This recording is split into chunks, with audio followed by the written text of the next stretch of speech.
Hey, good morning and welcome to the August Lenovo System X virtual user group. Today we have the pleasure of welcoming Dwayne Sims from SanDisk. He's going to talk about all things high performance, and I look forward to that. I'd like to remind everyone on the call that the lines are being muted to avoid any feedback during the recording. The call will be recorded and be made available within 24 hours after the call, as well as the slide decks. We encourage you to utilize the WebEx chat panel on the side of your screen to ask questions, and then we will respond to those questions at the end of the presentation. With that, we'll go ahead and pass it over to Dwayne. Thanks, Dwayne, for joining.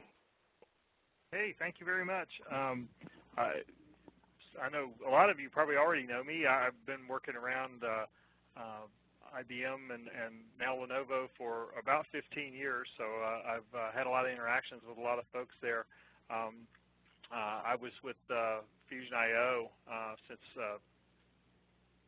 June of 2012, and you may know that Fusion.io got acquired by SanDisk last summer, so I've been with SanDisk just a little over a year now.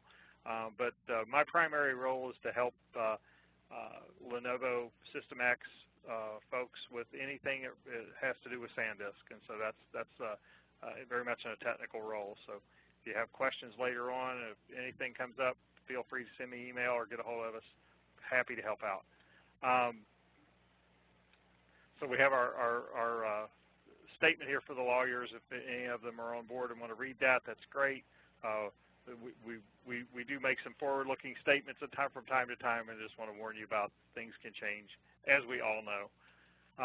Let's talk a little bit about SanDisk. Again, Fusion.io got acquired by SanDisk last summer. That was in July of last year, in 2014. And I had some mixed emotions about it when it actually happened. And as I get deeper into this, I see how really important it was for this to happen. If you look at that block down in the lower left-hand corner, the industry bit output, SanDisk, along with Toshiba, who is our manufacturing partner, we actually own the fabs jointly with Toshiba. We produce nearly 50% of the world's NAND. It's, I think it's 48.5 or something like that. But it's close to 50% of the world's NAND that's produced is produced in the Toshiba SanDisk fabs. Excuse me. And that's a really important thing, because we're seeing the price of NAND and the supply of NAND become a really important thing whenever you're trying to build enterprise flash devices. And it's going to become increasingly more important as we move forward. We are a big company. We've got good revenue worldwide. We have these wonderful fabs that we've got operational in Japan right now, producing lots and lots of NAND, and we can utilize that to its fullest. We are a leader in patents in the area of flash as well, so we've got a lot of R&D going on, and it's a pretty exciting place to be. So I'll kind of leave it at that. How do we interface with Lenovo? Well, we just have an enormous partnership with Lenovo. We are in practically every product that they create and sell. We sell raw NAND into the phones that are produced in Asia and sold in Asia. You don't see a lot of those in the U.S., but the Lenovo phones are very popular in China and throughout Asia. We even sell raw NAND to Lenovo's TV manufacturing business that also is in China. So we do a lot of that. We're of course in all of the ThinkPad series with our consumer disk lines, our consumer SSDs, and then we are very deep in with ThinkStation. ThinkStation actually sells several of our products, some of the SSDs, and also the IOFX Fusion.io adapters as well. We're also big in the ThinkServer with our PCIe adapters. And then we have a long history of supporting System X with, again, Fusion.io adapters, SSDs, and even the EX flash DIMMs. And we'll talk a little bit more about those in a little bit. Just sort of getting into the product portfolio, we'll talk a little bit about the PCIe adapters. These are the Fusion I/O adapters that you probably are well familiar with. We're in our third generation of these being sold through System X. Right now we have the Enterprise IO3 adapters. They come in sizes from 1 terabyte up to 5.2 terabytes. These are the really high endurance line of the PCIe adapters. They're called the IO3 Enterprise adapters by System X. We also have the Enterprise Value IO3 adapters. They come in sizes from 1.3 terabytes up to 6.4 terabytes. And if you've been working around Fusion I/O in the past, you may have been familiar with whenever we had these full height cards. The full height adapters were what we used to call duos, where we would actually have 2 controllers on them.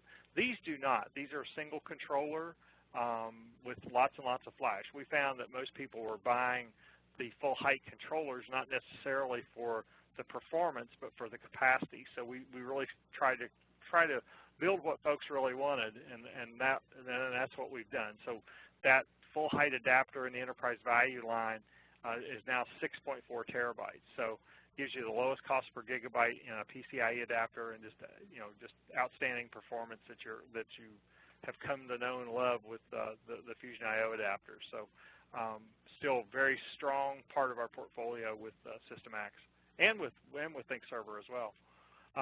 Another thing that we do really a lot of business with System X is our Optimus Ascend SSDs. These are the Optimus Ascend is our 10 drive write per day SSD. They come in sizes from 200 up to 1.6 terabytes, 200 gigabytes to 1.6 terabytes. They are the only 6 gig SAS adapter or SSD sold by System X today. So they are absolutely a workhorse in that area.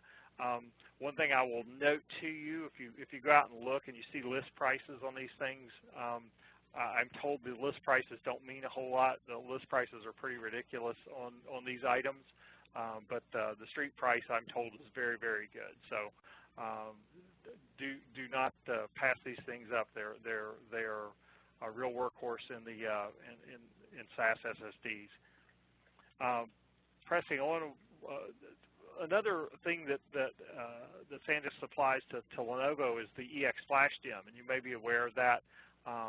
The EX Flash DIMM is memory channel storage. It actually plugs into a DDR3 memory slot. It's supported right now on X3850X6, the 3650 M4, and also on the Flex nodes, the 280, the 480, and the 880 Flex nodes. It's really important for the Flex node because it's really hard to get flash into a Flex node. And so for the X6 Flash nodes or Flex nodes, this is a really great way to get flash into those systems.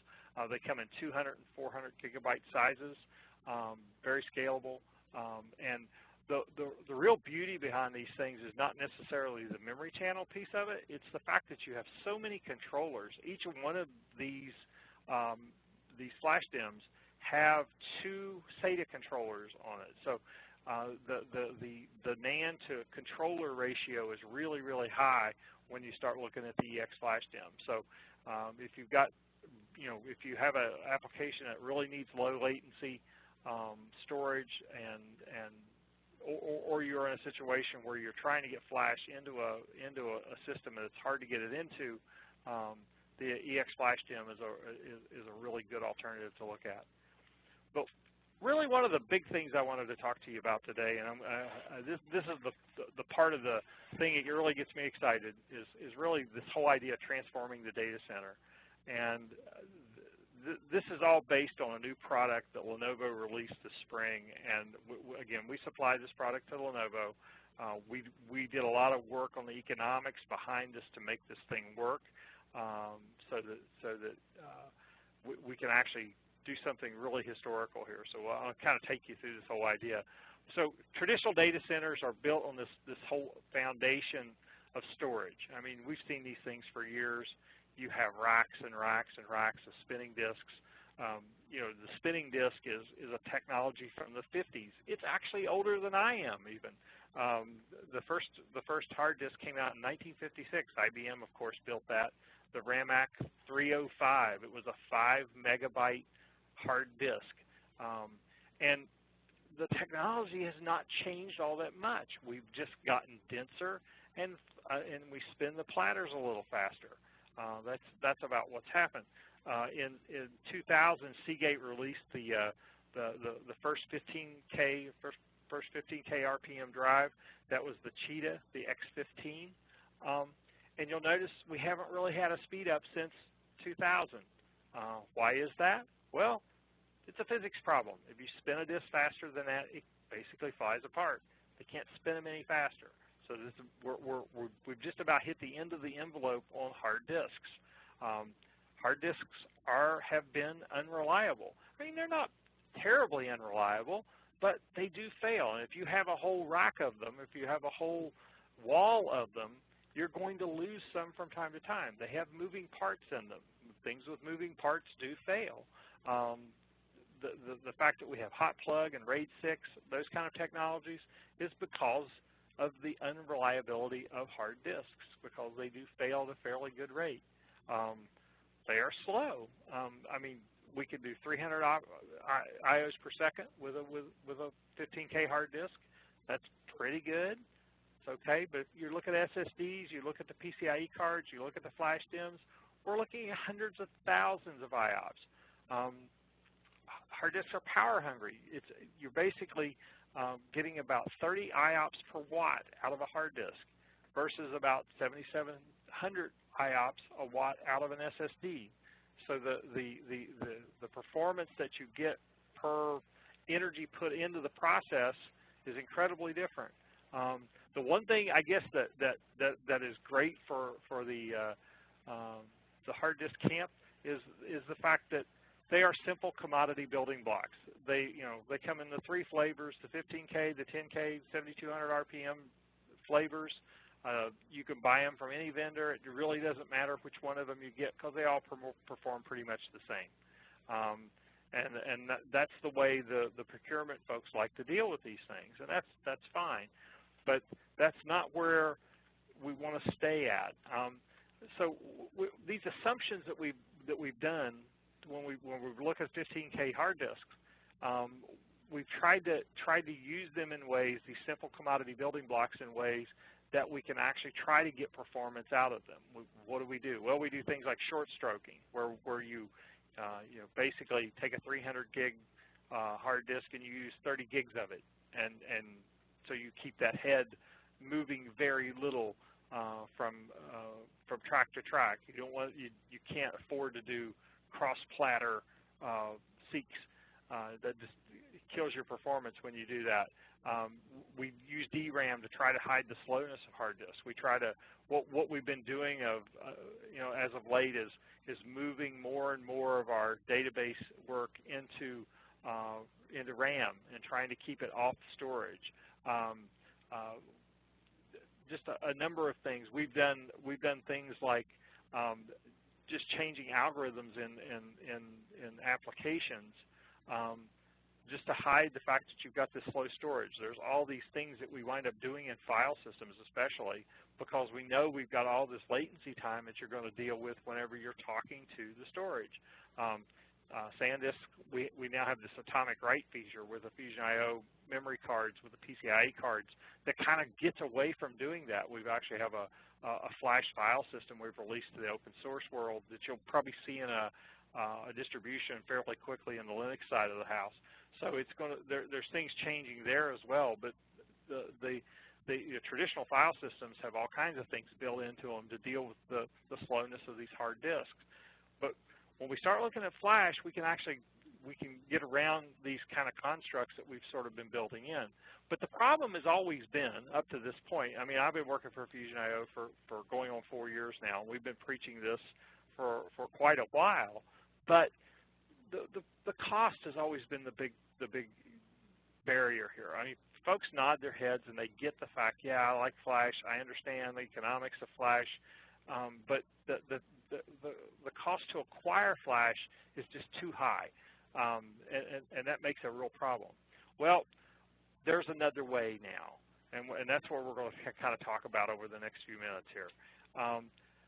In April, at the end of April, Lenovo released the Optimus Max 4 terabyte SAS SSD. If you go and look it up in the red books or in configurators, you're going to see it called the 3.84 terabyte, 6 gigabyte SAS enterprise capacity SSD. System X has always loved to give nice long names to things, and they hit a winner here as well. But this drive is actually very historical. We're actually the list price on the Optimus Max is $69.99. Well, you stop and you think, wow, that's pretty expensive. But we're going to dig into that a little bit, and we'll take a quick look at what that means. This is a 1 drive write per day drive, and some folks might stop and say, wow, that doesn't have very high endurance. Why would you consider that to be an enterprise drive? Well, one of the things we've learned too is this whole idea of endurance rating things on drive writes per day doesn't make a whole lot of sense when you start getting out over 1 terabyte. The fact that this thing can do 1 drive write per day with a random workload, that's 3 terabytes of writes per day. That is a lot of writes. And when you're comparing it to, say, a 200 gig device that does 5 drive writes per day, it's still a lot of writes compared, when you compare it that way. So we've just found that is not a great way to measure endurance anymore. And I think the way Fusion IO has always done it on the petabytes written per device for its lifetime is probably a better way. I mean, I think you're going to see us using that more and more and more as we, come to market with other devices in the future. We'll always be kind of talking about the petabytes written that this device can handle. But today, this device is actually supported in the M4 and M5 rack tower servers, high-density systems, and then the new Flex compute nodes, the 280, 480, and 880, and then of course in the X6 systems as well. So this drive is ready to go, ready to ship. You can buy them today. But let's take a look at some example. We'll take a look at one example. Let's put it that way. We'll take a look at one example of how you might use the Optimus Max to replace hard drives. So let's think about a configuration we might want to do here. I've got 80 15K hard drives set up in a RAID 10, four RAID 10 arrays, 20 drives each. This gives me a usable capacity of about 12 terabytes. Why do I use RAID 10? Well, I can't really get away with using RAID 5 a whole lot anymore with 15K drives. If I do that, I leave myself way too exposed whenever I have a failure. I also have a real performance penalty that I have to pay anytime these drives are, if I do have a failure and I go into a rebuild, I'm going to pay a big performance penalty to do that. So that's why folks more and more are doing things like RAID 6 or RAID 10 to build out capacity performance situations that you might do with a 15K drive. But I can replace that with 4 Optimus Maxes, and I can do RAID 5 on the Optimus Max. Well, how can I get away with RAID 5 on the Optimus Max if I can't get away with it on the 15K? Well, one, I've got no moving parts, so my chances of a failure are a fraction of of what you would see with the hard drives. Plus the fact, even if I do have a failure, I'm not going to pay a long performance penalty, and I'm not going to be in a precarious situation for very long. My rebuild time will be very fast. So I'm really closing that window down quite a bit if I go that way. So I can actually go from these 80 drives down to 4 drives. Now let's take a look at the economics behind that. So there's, again, this is how you would have to do this, of course, is you'd have a server, you'd have your two drive boot mirror up at the top, and then you would have your external expansion cabinets to actually hold all those 80 drives. And then on the SSD side, on the Optimus Max side, I probably can just keep everything in server. That would be the typical way I would want to do that. So let's take a look at how much does this cost. Well, with the 300 gigabyte 15K drives, list price $649 each. I've got to have 4 of those 24 drive enclosures. I'm going to have cables and those kind of things with it. I did not add all that stuff in that you're also going to have to buy. But to get that 12 terabytes of usable capacity, I'm going to pay $67,000, almost $68,000 to do that. That's list price. So if I compare that to the Optimus Max price, again at $69.99, my cost per drive a lot higher than the 300K, but my density is so much more. I can get away with only buying 4 of them, and then my cost is around $28,000 to acquire. But let's take a look at the total cost of ownership. Just take a look at figuring out how much does it cost to power all those hard disks. Well, I actually sat down and calculated this. I went and figured out all the wattages of the enclosures and how many watts the disks are going to be using when they're in their normal performance levels, all that kind of stuff. Calculated it out. It's about $1,473 a year to actually power that many disks. Optimus Max to power for a year, about $29.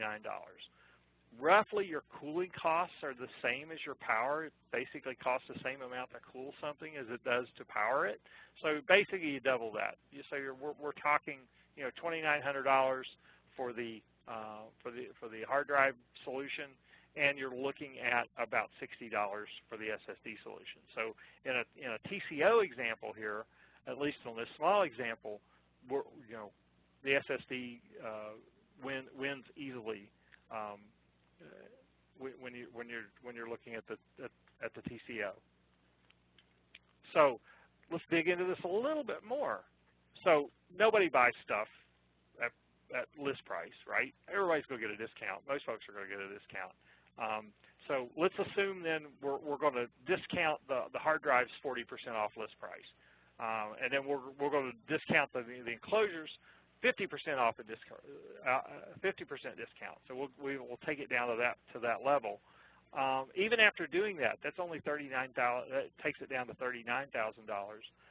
Still comparing it to the cost of the Optimus Max solution, we're still less, even without a discount. Discounting will vary. I know different customers are going to get different discounts. That's a given. But this is some of the math that you get into. Have you noticed that we've been talking about this? We've really not talked about performance at all. This is just the economics here of actually setting up the drives and acquiring the storage. It is a big difference. We calculate that basically the solution is probably going to be at least 2x faster on writes and probably about 11x faster on reads using the SSD solution. So we can have this talk about acquiring flash, and we talk about the performance thing as that's sort of an aside. Yeah, you're going to get better performance, but we can have this discussion just based on economics, which is I think is just really neat. So again, solid state drives are not just for performance; they are actually less cost. The capacity, performance, cost characteristics have actually improved to the point now we can actually replace hard disks on an economic basis, and that to me is just a real win here. When we originally put these slides together, we were actually thinking about a different list price, and so I actually just kept this slide and just marked it out because the cost per gigabyte of individual devices is more expensive. Well, that's not true anymore. We're actually less, so we can actually compete on a simple dollars per gigabyte basis with 15K hard disks. One of the things, I just sort of walked through this one example here. I have got a bunch more examples in this presentation. I am not going to dig through all those today. I'm going to make sure you guys get a copy of this. You can look at the examples. Come up with your own. If you've got a situation where you're going to be deploying 15K hard disks, give us a call. We'll walk you through. We'll help you figure out what it would cost to do it with Optimus Max, because we're basically at a point now, customers should not be buying 15K hard drives. Lenovo sellers and partners should not be selling 15K hard drives. There's no need to do it anymore. We've sort of passed this historical boundary that Lenovo flash is now less costly than spinning media. Economics even work in a lot of cases on 10K disks. Not always, but when you compare the TCO costs, we're probably going to beat most 10K configurations as well. Now, I get asked a lot of times, folks will say, well, I'm going to be buying only 4 15K drives, and you know, one of your Optimus Maxes is $7,000 list price, so that doesn't work. And my argument is going to be back to them. If you're buying 4 or 5 15K drives, you're wasting your money. You should probably just buy 10Ks, because you're probably not going to see any real difference. The only time you're seeing a difference in the performance of 15K drives is when you have a whole pile of them. That's when you're going to see a real economic difference. So that's the way I always answer that argument. So I'm sort of anticipating that one before I get that question. So this only really works when you're probably out about 5 or 6 terabytes. And that's getting pretty common. That's what most folks are deploying anyway. So, but if you're deploying around a terabyte, yeah, you're probably better off with something else on a cost basis anyway. But the added performance, of course, and the TCO costs of flash just are a very strong argument. So I want to give you some resources to go look at. Really good stuff that's out there and available. Of course, the Lenovo SanDisk website. Anything you want to know about what's going on between Lenovo and SanDisk, Lenovo.sandisk.com points you out there. There's a white paper out there. It's really good, a product guide. There's also the Redbook page, which you guys are all familiar with. Also, there's a really interesting blog post article that you might want to take a look at that's kind of interesting. And then finally, something just happened a few days ago. We just had a Microsoft Data Warehouse Fast Track done using Optimus Max. And so we're now actually using this in some performance configurations for databases, for SQL Server. So if you want to take a look at that Fast Track, again, just amazing stuff that we're doing with really low-cost flash and turning out some really very compelling numbers for Data Warehouse Fast Track benchmarks on the Optimus Max SSD. So let's do a little bit of orthogonal thinking with flash for just a couple of minutes as well. So there are other ways to actually use flash in your solutions and to try to solve data center problems. One of the things we hear a lot about is this whole idea around virtualization. And virtualization just lends itself so well to actually using flash. VMware is just proliferating all over the place. Folks just completely get the idea that I can take a server and carve it up into a lot of pieces and get more utilization out of that server. Makes a lot of sense. And you may have heard of being able to try to do caching inside of a VMware server, of actually introducing flash devices, either SSDs or PCIe cards, into a VMware server to wind up caching a lot of the data that's going on inside there. Well, we actually have a product in that space. It's called FlashSoft. It's a server-side caching solution.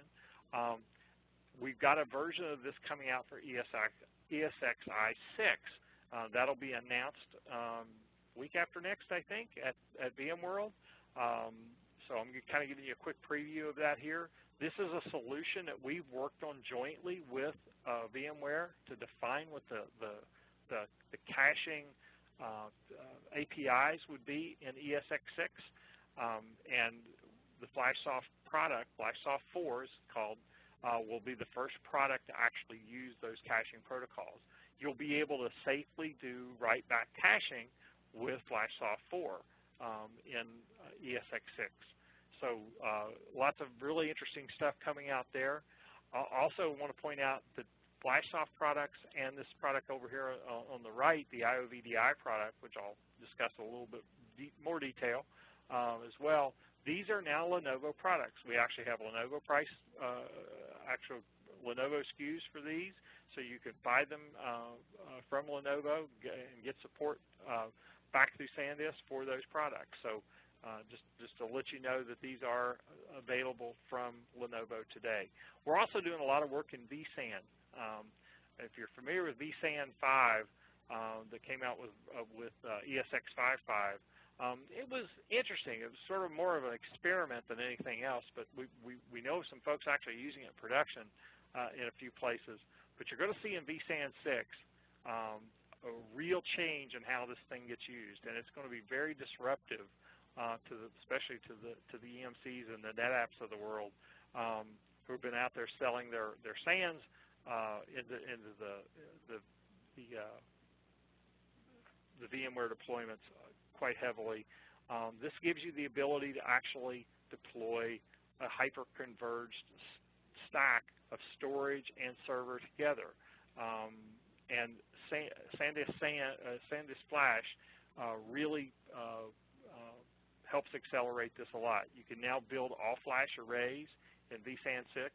We are working jointly with Lenovo and building vSAN-ready nodes that you'll be able to buy as a single part, that you'll be able to buy as an appliance and just pop into your environment that give you converged storage and compute for your vSAN deployments. So expect to see some really interesting things there. The IO3 adapters get used in this, Optimus 2 and Optimus Max for that matter. We tend to use Optimus 2 and Optimus Max together in these configurations. Optimus 2 gives you the good caching layer, and then Optimus Max is good for the capacity layer in these all-flash arrays. We're going to see some very interesting numbers on performance coming out of VMworld on this as well. So let's talk a little bit here about the IO-VDI solution. Well, what the heck is that? Well, IO-VDI is a server-side caching software solution for VDI deployments, and typically used in VMware View kinds of configurations. But what this does is it allows you to take and actually use Flash in the server, and you wind up using your SAN behind it to actually store your VMDK. So all the data for your users actually gets stored out in the SAN, but the Flash in the server actually winds up as a cache. So there's a couple of things that we do here with IO-VDI that make things really interesting and really improve your performance, allow you to get more and more VMs onto a single machine, more VDI instances onto a single machine. We do something that's called write vectoring. And what is write vectoring? Well, one of the things we learned about as we were studying desktop operating systems, Windows 7, Windows 8, these operating systems tend to be really chatty. If you just sit and you have a laptop or a desktop machine, if you just sit with a Windows box and just look at it, it's hitting a disk all the time. There's just a lot of stuff that's flying back and forth between the processor and Windows, and he's out there hitting his page file almost constantly. We found a lot of these writes were ephemeral, that we could actually redirect them to Flash, and they didn't need to survive the next reboot. So these are just sort of transient inline things that we could get rid of. By dropping those off and actually capturing them on the Flash, we save a lot of performance on the SAN. It's a lot of things the SAN doesn't have to do in these VDI environments. So it's really just a real win there that when you install IO-VDI on your system, you're actually working with the SanDisk Flash together. You get a real improvement there in how your SAN will perform by just capturing those ephemeral writes. Another thing that we can do is this whole idea of transparent file sharing. Again, in a VDI deployment, you're typically got lots and lots of people using a browser. We can transparently put a copy of that in the Flash. So anytime anybody has to go to that, they're going to pull the one off of Flash and not the one that's part of their Windows instance out on the SAN. We automatically wind up caching these things in the Flash so that dramatically improves performance at the user experience you're going to see with your VDI desktop. So it's a real win there.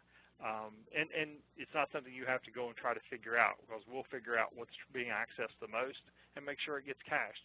Also, this whole idea of behind the transparent file sharing really improves the boot storm problem that happens in a lot of VDI environments. At the beginning of a shift or beginning of the day when everybody's coming and getting online, this boot storm is a real problem as people start firing up their desktops.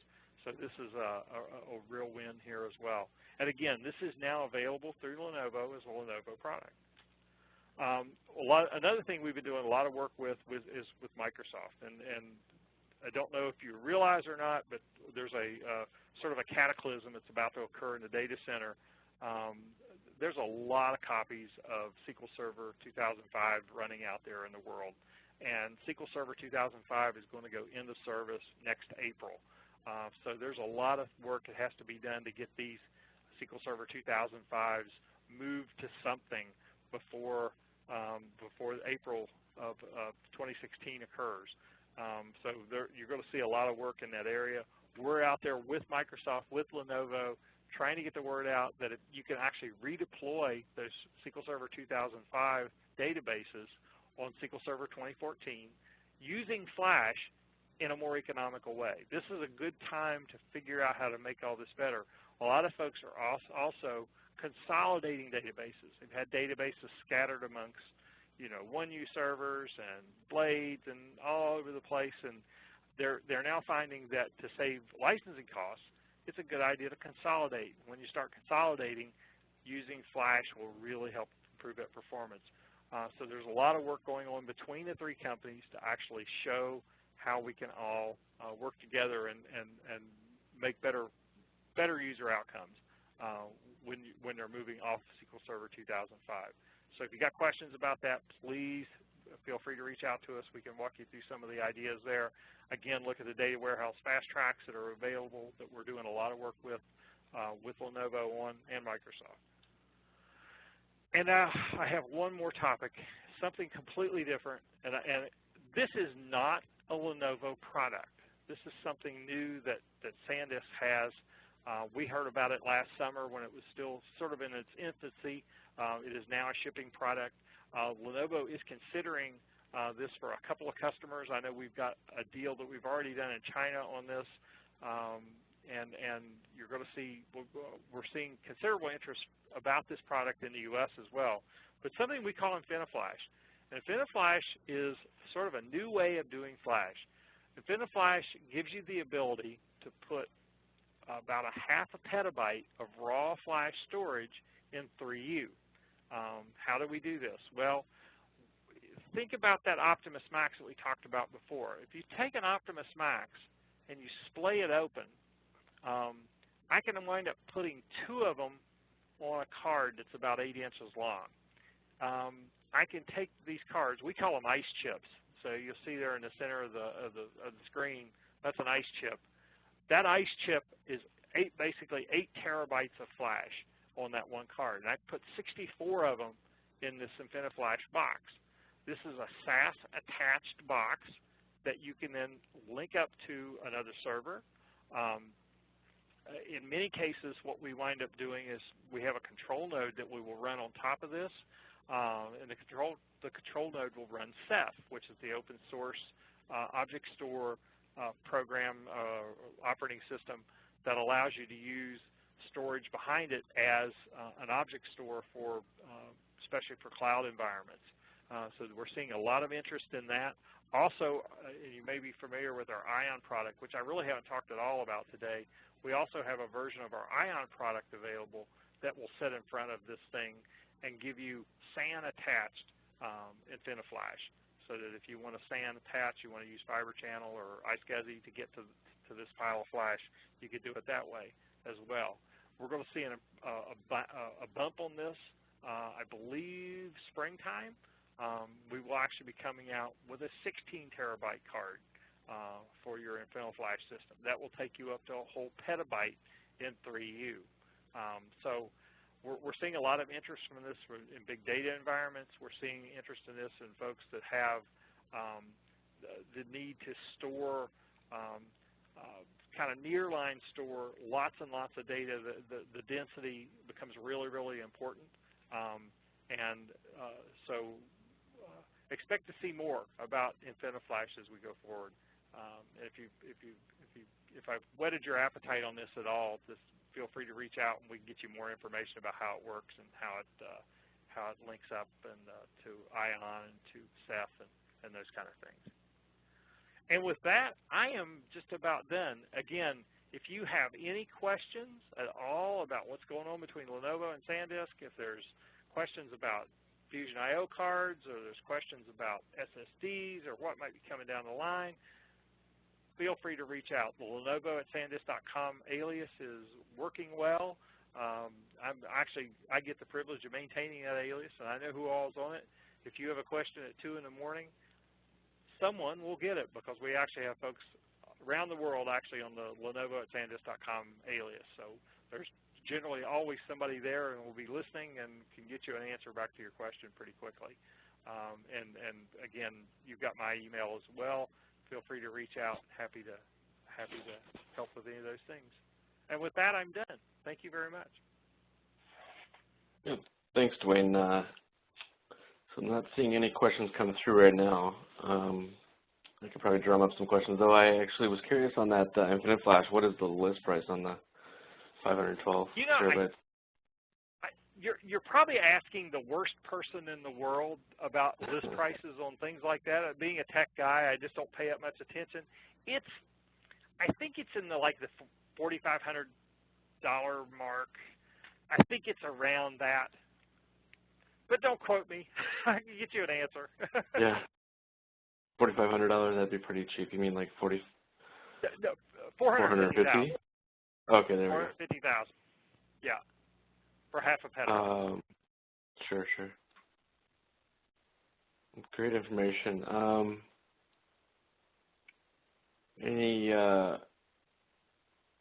Anything more around write latency or write intensive workloads and using the 4.8? I mean, does that decrease the lifespan? And then if so, does it void warranty or anything? Yeah. So again, let me rewind a little bit on Optimus Max and the 3.84 enterprise capacity drive. This is if you take and compare this drive to a Fusion I/O card, it's laughable, right? I mean, the specs between the two of them, because we've got a Fusion I/O card that's a similar size, a 3.2 terabyte low profile card, would compare very favorably to this. The Fusion I/O card is going to blow it out of the water performance-wise. But you got to remember, that's not what we were trying to do with this device. This device is really aimed at replacing hard disk drives. So it's not the highest performance flash that you'll ever see, but it's darn good when you compare it to 300 gigabyte 15K drives and the configurations that you'll build out of those. That's where the difference in the performance characteristics occur at, is in that area. Does that make sense? And lifespan. I'm going to anticipate another question before it occurs, so I'll answer this question because I get this question a lot. It's like, oh gosh, if I put very many of these on, into a server and I set it up, I'm going to swamp my RAID controllers. And my answer is, you're absolutely right. You will eventually swamp that RAID controller. There's no question. But my assertion is going to be, even with a swamped RAID controller, you're going to be faster than you are with the hard disks that you were trying to replace. So it's all a matter of the perspective that you get on this. We're also seeing improvements in RAID controllers. You're going to see better things. I know we've seen some stuff that are coming down the pipe. So the RAID controllers are going to get a little faster. I'm going to be able to hang more and more of these off of a single server. So that won't be a problem. We keep them running at full speed. Great. Awesome. Well, I'm not seeing any more questions come through, so we'll go ahead and conclude the call. Remind everybody that within 24 hours I'll get the email out to you with the link to the replay or the slide deck. Dwayne, if you wouldn't mind sending me over your deck, I'd appreciate it. I will do that, sir. Sure. Absolutely. And then look forward to next month. We're hoping to have Intel on the call as well as Avago the month after that. So please stay tuned for those invites. Thanks everybody for joining, and Dwayne, thanks for joining as well, and we'll I'm happy to. talk to you soon. Please feel free to reach out if you have questions. Very good. All right. Great. Thank you. Thank you. Bye. Night.